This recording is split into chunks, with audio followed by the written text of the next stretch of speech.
Assalamualaikum warahmatullahi wabarakatuh.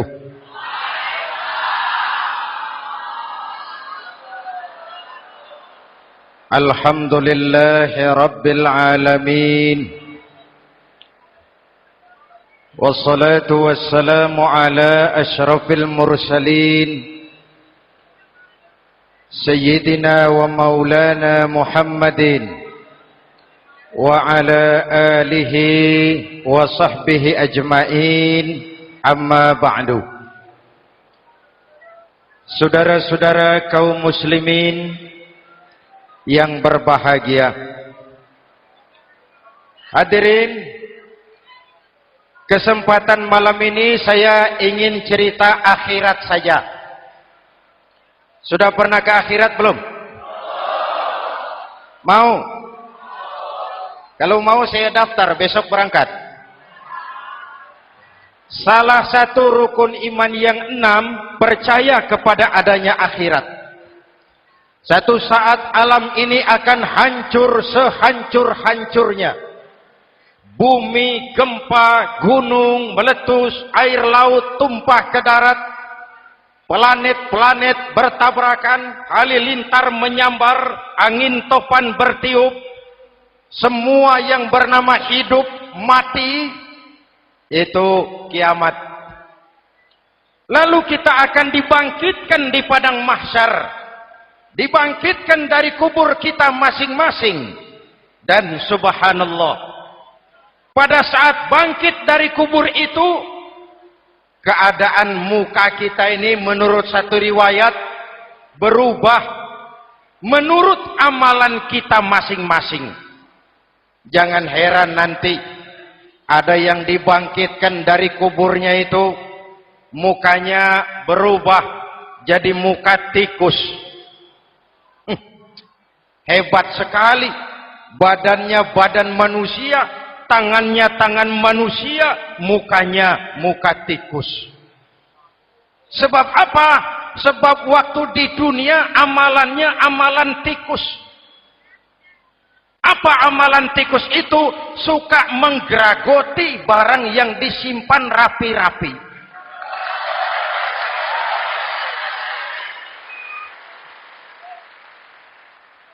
Itu nanti koruptor-koruptor yang menggeragoti uang rakyat, itu nanti bangkit mukanya muka tikus. Na'udzu.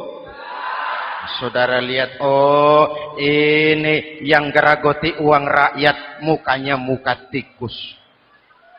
Ada lagi yang bangkit dari kubur, mukanya itu berubah jadi muka harimau. Kenapa? Waktu di dunia amalannya amalan harimau. Apa harimau itu? Mau menang sendiri, keras kepala, kupeh. Di mana ada hutan, rajanya pasti harimau. Padahal hutan belum pernah bikin pemilihan umum. Betul? Tapi harimau tidak peduli. Ada pemilihan umum atau tidak, saya raja hutan. Setelah naik jadi raja di hutan, harimau bukan melindungi rakyatnya, malah makanin rakyatnya.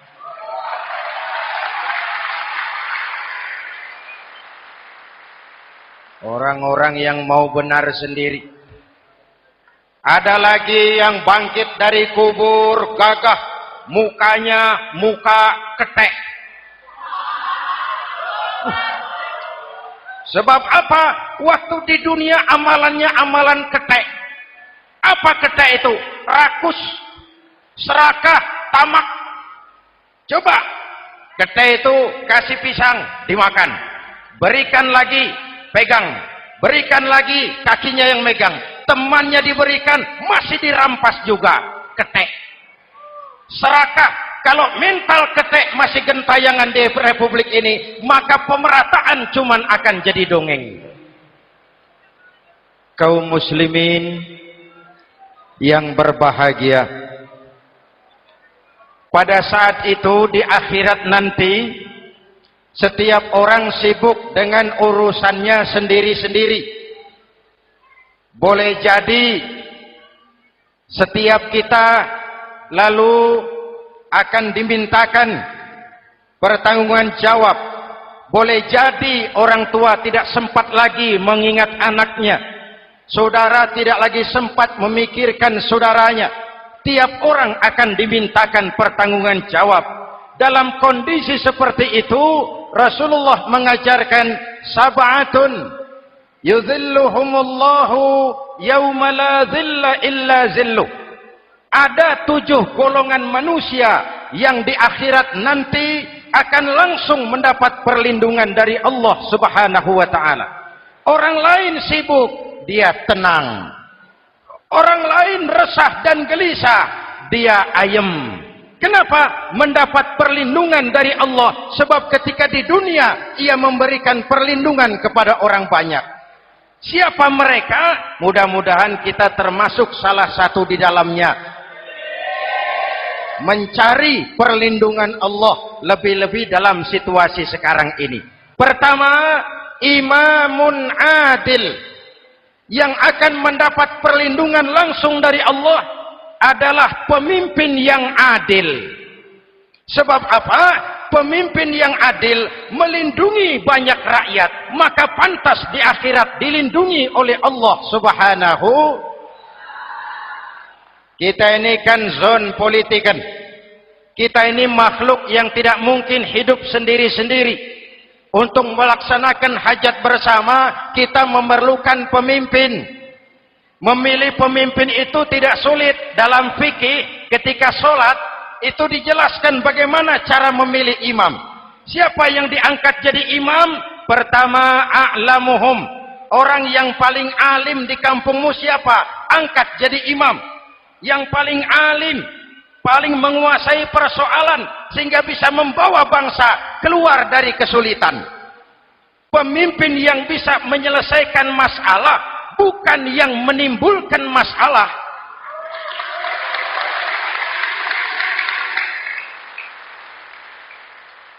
Apalagi kalau pemimpinnya jadi masalah, bagian dari masalah. Ini namanya pengurus jadi urusan. A'lamuhum. Pak, di kampung saya ada 2 orang, alimnya sama. Yang mana yang jadi imam? Afsahuhum, yang lebih fasih lidahnya, yang paling pandai menyuarakan aspirasi rakyatnya, punya sense of crisis. Yang satu alim tapi pelo. Yang satu alim tidak pelo, yang tidak pelo jadi imam. Kenapa? Tidak sah orang fasih bermakmum kepada imam pelo. Pak, ini imam pelo, makmum pelo semua. Sah. Namanya kampung pelo. Aduh Pak, ini 2 orang alimnya sama, fasihnya sama. Yang mana yang jadi imam? Aktsaruhum sinnan, yang lebih tua umurnya, senioritas baru dihitung. Lahirnya bareng Pak. Yang mana yang jadi imam? Awaluhum hijratan, yang lebih dulu tinggal di situ, yang punya semangat nasionalisme yang tinggi, yang cinta kepada bangsa dan rakyatnya. Sudah ada imam? Sudah. Ayo azan. Apa azan itu? Proklamasi. Salat mau dimulai. Sudah azan? Sudah. Qobliyah 2 rakaat. Qobliyah. Apa qobliyah itu? Dulu ada namanya Panitia Persiapan Kemerdekaan Indonesia. Qobliyah. Sudah qobliyah? Sudah. Luruskan shaf. Atur barisan yang lurus. Rapatkan barisan. Apa ini? Bentuk pemerintahan yang kompak, bersih, berwibawa. Jangan sesama elit saling tawuran.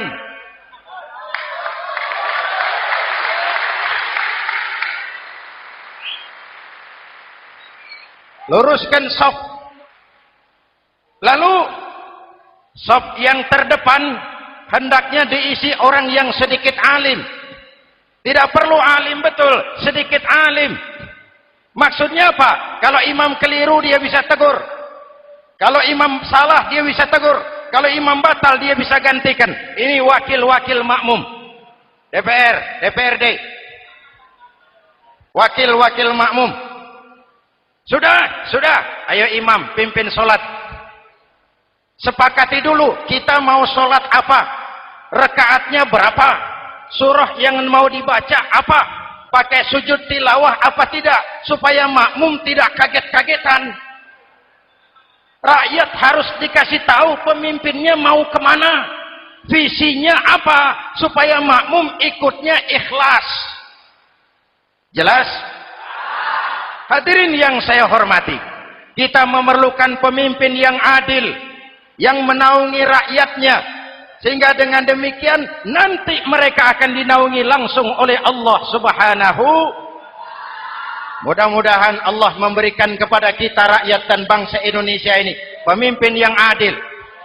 Saya yakin perjalanan waktu akan mengantarkan kita di mana orang-orang akan terbuka topengnya, sehingga akan jelas mana pembela rakyat, mana penyengsara rakyat.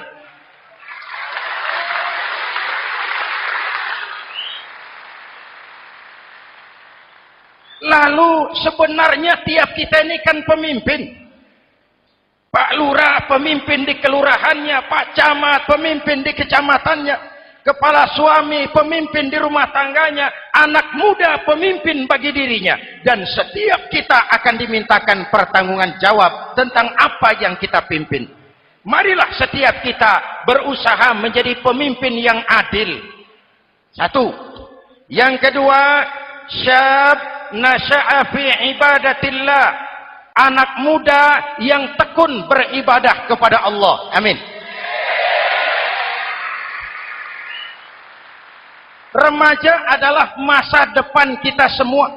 Akan bagaimana Republik Indonesia, bahkan akan bagaimana Islam di Republik Indonesia 20, 30, 40 tahun yang akan datang, anak-anak kita jawabannya. Jelas? Maka menghancurkan Islam tidak usah menyegel masjid, tidak usah menutup pesantren, tidak perlu melarang pengajian, cukup dengan meracuni remaja dan pemuda Islam, menjauhkan mereka dari agama dan ulama. Kalau mereka sudah jauh dari agama dan ulama, tinggal menunggu pergantian generasi.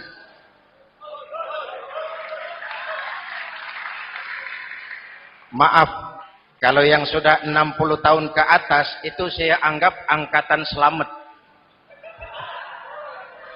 Generasi tanda seru. Insya Allah mantap akidahnya, tidak goyah imannya. Tapi yang 30 tahun ke bawah, adik-adik saya ini, the next generation. Kalian yang jadi pilot project. Hei remaja-remaja Islam, kalau mau jadi remaja dan pemuda modern, jangan dekat-dekat ke masjid kuno. Masjid khusus 70 tahun ke atas. Baca Quran kampungan. Ngaji urusan akhirat. Seiring dengan itu, modernisasi diartikan dengan westernisasi. Kau tidak bisa jadi pemuda modern kalau semua yang datang dari barat belum kau telan mentah-mentah. Kau harus bisa bergaul seperti orang barat, berpakaian seperti orang barat, berumah tangga seperti orang barat, makan minum seperti orang barat. Kalau nyanyi lagunya lagu barat yang orang lain nggak ngerti, kamu juga nggak tahu. Mengalirlah narkoba dalam segala bentuknya. Maka muncullah generasi-generasi santai, generasi-generasi salon yang mencoba mencari pelarian hanya dengan kesenangan sesaat, tapi menghancurkan masa depan yang pasti.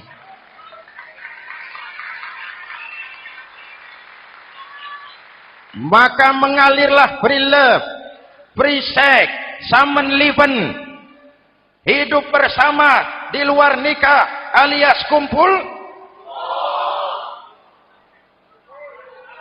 Ya sama saja, kumpul kebo, kumpul embek itu sama. Hadirin yang saya hormati, kalau sudah hancur tinggal menunggu pergantian generasi. Oleh karena itu, adik-adik saya, para remaja, para pemuda, kalian harapan kami semua. Di pundak kalian Kami pertaruhkan hari depan bangsa dan negara ini. Hidup cuma putaran menunggu giliran. Ada saat datang, ada waktu pergi. Ada hari lahir, ada saat kembali. Ada hari dilantik, ada saat untuk menyerahkan jabatan. Hidup cuma sekadar menunggu giliran. Karena itu kepada kalian saya ingatkan satu ucapan orang bijak. Hai anak muda, berpikirlah kau di waktu pagi. Bekerjalah di waktu siang. Makanlah di waktu sore.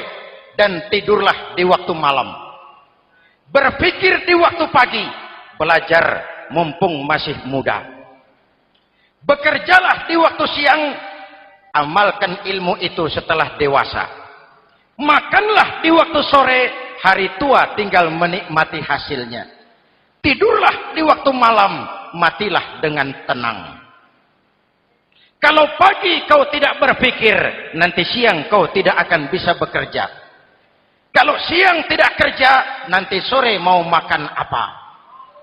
Kalau sore tidak makan, alamat malam enggak bisa tidur.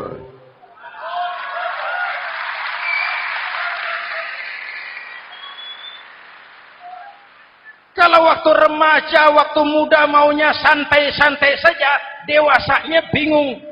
Kalau dewasanya bingung, hari tua terlunta-lunta. Kalau hari tua terlunta-lunta, matinya menteleng.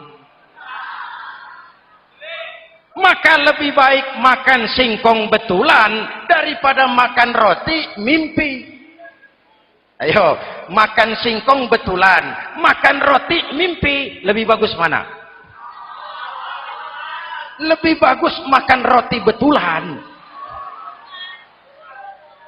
Kalau perlu, lebih baik sekolah sambil dagang koran, sekolah sambil parkir mobil, sekolah sambil semir sepatu, daripada petatang peteteng tanpa prospek hari depan yang ada artinya.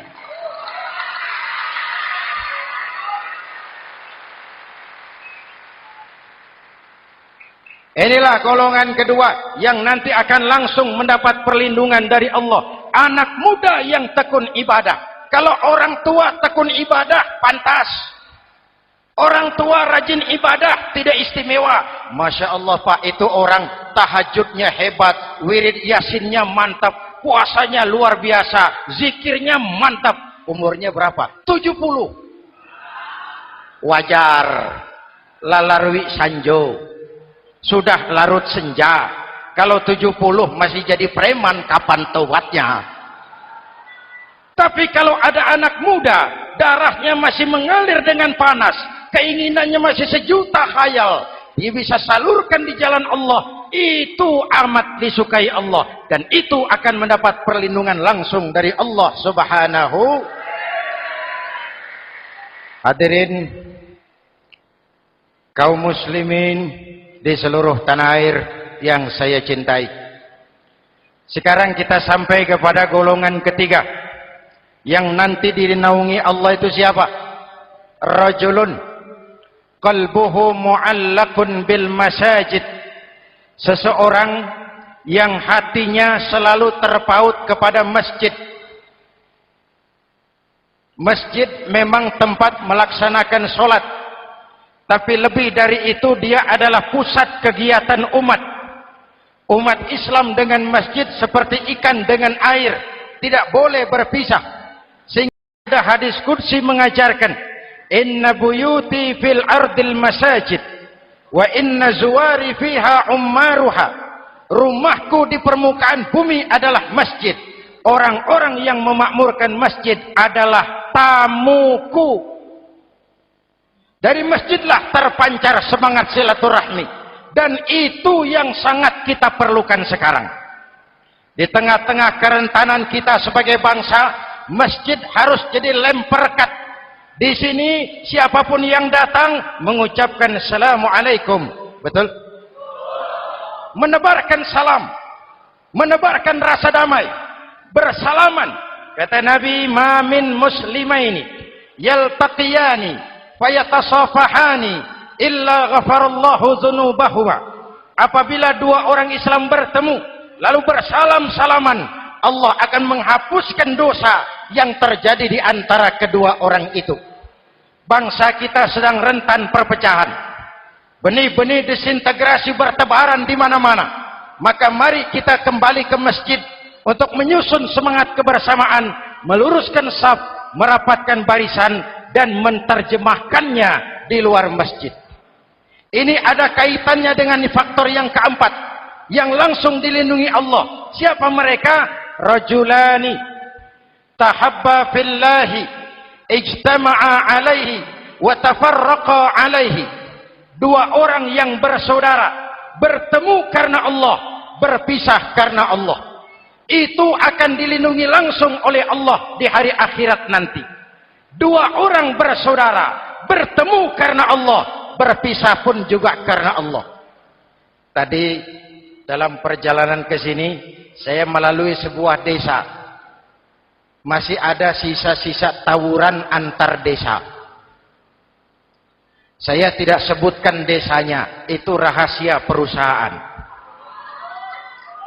Saya cuma prihatin siapa lawan siapa. Siapa yang kita bakar rumahnya? Siapa yang kita sambiti dengan batu? Siapa yang kita rugikan? Padahal urusannya kadang-kadang sepele. Di satu desa misalnya cuma urusan kaset jadi tawuran antar desa. Ini kan hal yang sangat sepele. Padahal Nabi mengajarkan dengan keras, kalau dua orang Islam saling bertengkar, al-qatil wal maktul finnar. Yang membunuh dan yang dibunuh, dua-duanya neraka. Sahabat bertanya, ya Rasul, kalau yang membunuh masuk neraka, pantas. Kenapa yang dibunuh neraka juga? Rasulullah senyum lalu berkata, yang dibunuh pun sudah punya niat membunuh. Cuma keduluan dibunuh. Andai kata tidak dibunuh, dia yang akan membunuh. Mari kita renungkan, kenapa sebagai bangsa kita seperti tercabut dari akar budaya kita. Kita jadi beringas, kita jadi brutal untuk hal yang sepele. Yang satu teriak Allahu Akbar, yang lain teriak Allahu Akbar. Siapa lawan siapa? Dulu Bung Tomo teriak Allahu Akbar, musuhnya londo. Sayyidina Hamzah, Khalid bin Walid teriak Allahu Akbar, yang dilawan kafir. Abu Jahal, Abu Lahab, Abu Sufyan. Sekarang si Ali lawan si Hasan, Hasan Allahu Akbar, Ali Allahu Akbar. Siapa lawan siapa?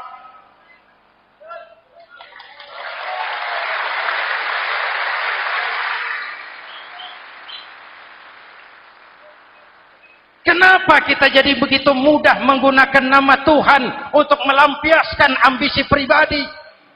Kenapa Allahu Akbar yang begitu sakral kita lepas cuma untuk pelampiasan sebuah dendam? Dua orang yang bersaudara bertemu karena Allah, berpisah karena Allah. Itu ukurannya. Kau di jalan Allah, kau saudaraku. Keluar dari jalan Allah, selesai persaudaraan sampai di sini.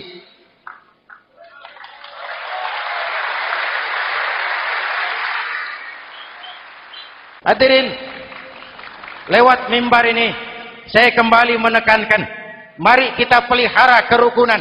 Pertama, rukun antar umat seagama, sesama muslim harus bersatu. Yuk, kita rukun yuk. Kita kompak yuk. Kita bersatu yuk. Sesama muslim, kaos boleh berbeda, boleh. Jaket boleh tidak sama, silakan. Paham politik boleh berbeda, boleh. Kau lewat sana, saya lewat sini, nanti kita ketemu di sana. Betul? Mari lapang dada menerima perbedaan, tetapi mengarah kepada satu tujuan yang sama. Walaupun bineka, kita ini tunggal, seperti dilatih di masjid ini. Dua orang yang bersaudara bertemu karena Allah, berpisah karena Allah. Hati-hati, di masyarakat sekarang ini kan lebih banyak tukang kompor daripada tukang lem. Tahu tukang kompor? hangati sana, panasi sini, bakar sana, sulut sini, terbakar kita, dia lari tepuk tangan.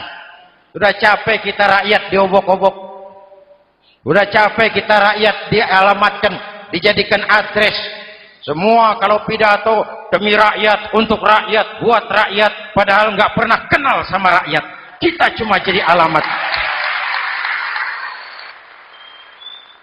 Mari kita kokohkan akar kebersamaan. Kita sama-sama anak Ibu Pertiwi. Di negeri ini kita dilahirkan. Air negeri ini yang kita minum. Udara negeri ini yang kita hirup.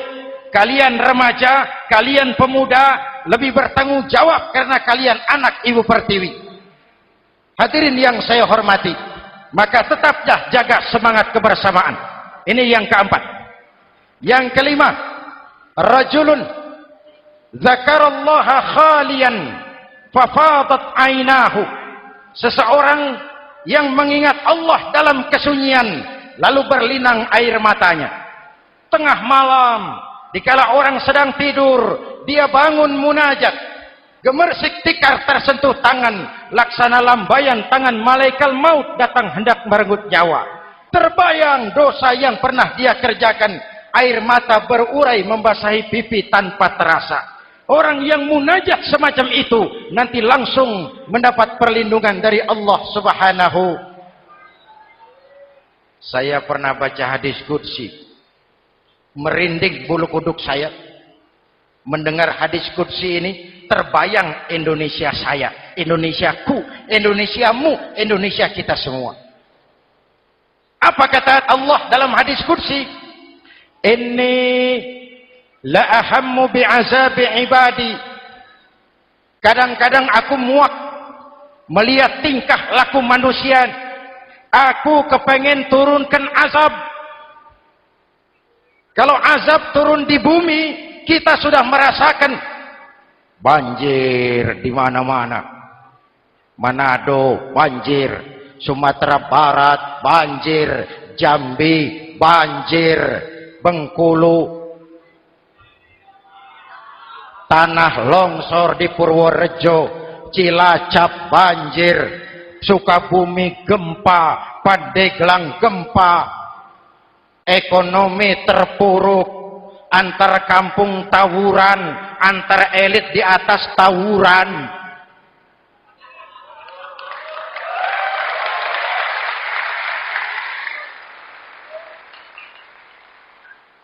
Hutang numpuk.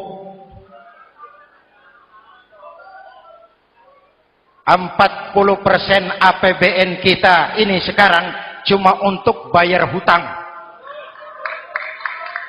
Itu pun dengan asumsi dolar 7.000, 9.000, artinya sekitar 50% APBN kita untuk bayar hutang.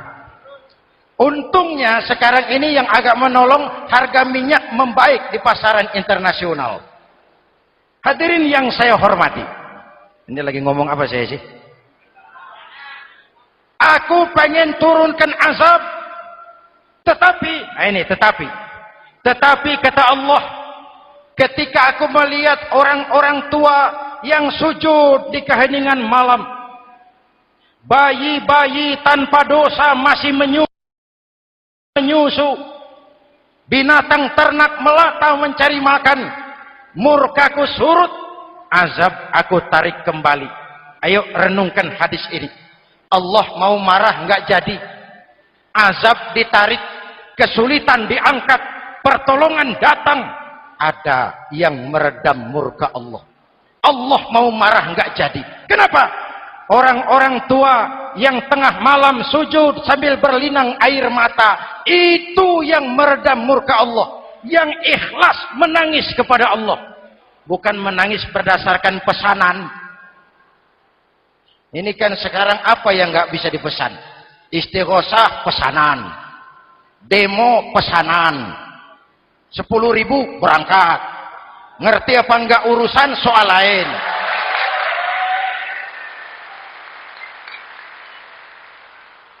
Jadi bukan demonstran, pekerja demo. Orang tua yang ikhlas nangis kepada Allah di keheningan malam, kita hutang jasa kepada orang-orang tua yang ikhlas seperti itu. Itu yang menjaga keselamatan bangsa. Allah mau murka enggak jadi sepanjang masih banyak orang-orang tua yang sujud di tengah malam. Amin. Yang kedua, bayi tanpa dosa masih menyusu. Tanpa dosa. Binatang melata mencari makan. Sekarang bagaimana kesulitan enggak mau panjang. Mengamalkan hadisnya terbalik. Yang disuruh itu orang tua tengah malam sujud, bayi tanpa dosa nyusu. Sekarang ini orang tua tengah malam nyusu, bayi tanpa dosa dibuang ke tempat sampah. Akibat pergaulan bebas, bayi tanpa dosa dibuang ke tempat sampah. Orang tua tengah malam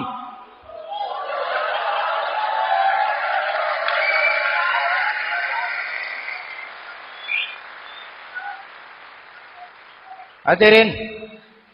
Yang keenam, rajulun da'athum ra'atun zatu mansibin wa jamalin ila nafsiha faqala inni akhafu Allah rabbal alamin. Orang yang bermoral dibujuk rayu oleh perempuan cantik, lalu dia berkata, maaf, saya takut kepada Allah. Orang bermoral yang merasakan kehadiran Allah dekat dalam hidup. Umpama waktu puasa, saudara sholat zuhur. Sebelum sholat, saudara berwudu. Ketika berkemur, saudara korupsi. Sedikit airnya saudara minum. Jangankan polisi, teman wudu sebelah pun tidak tahu kalau waktu berkemur saudara korupsi. Kenapa kita tidak mau melakukan? Ada rasa malu kepada Allah. Ini yang perlu kita tumbuh kembangkan, rasa malu kepada Allah Subhanahu wa taala. Yang ketujuh, rajulun tasaddaqa bi shadaqatin fa akhfaha. Orang yang bersedekah lalu disembunyikan sehingga tangan kiri tidak tahu apa yang diberikan oleh tangan kanan.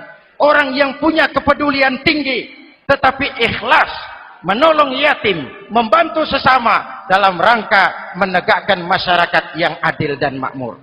Mari kita mohon kepada Allah, semoga kita semua senantiasa dalam perlindungannya di dunia ini dan lebih-lebih di akhirat nanti. Al-Fatihah. A'udzubillahi Siratal ladzina an'amta 'alaihim ghairil maghdubi 'alaihim waladdallin. Amin. Bismillahirrahmanirrahim. Alhamdulillahirabbil alamin. Allahumma shalli ala Muhammad wa ala alihi wa sahbihi ajmain. Rabbana taqabbal minna salatana wa siyamana wa qiyamana wa takhashu'ana wa ta'abbudana wa tammim taksirana ya arhamar rahimin. Allahumma ja'alna minas su'ada'il maqbulin wa la taj'alna minal ashqiya'il mardudin. Rabbana zalamna anfusana wa illam taghfir lana wa tarhamna lanakunanna minal khasirin. Afdalu ma qultuhu ana wan nabiyuna min qabli la ilaha illallah.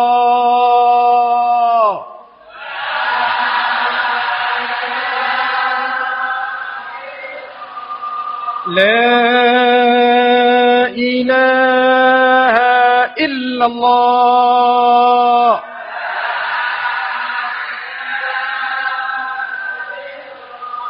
Muhammadur Rasulullah.